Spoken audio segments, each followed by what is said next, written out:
Hello everyone, let's dry the flour using a microwave. It's the Barnes. Enjoy.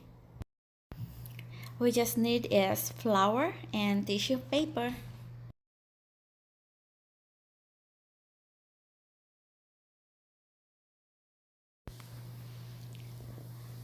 Just put the flour on tissue paper and put it in microwave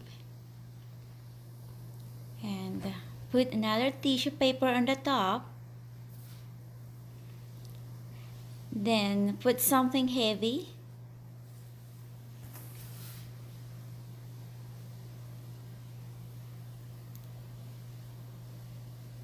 and on it 90 seconds. Then done.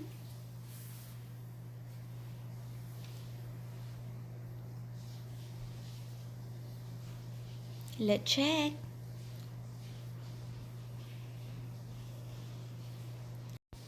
Then now it's ready. You can frame it or you can use whatever you want to. Thank you for watching. See you next time again.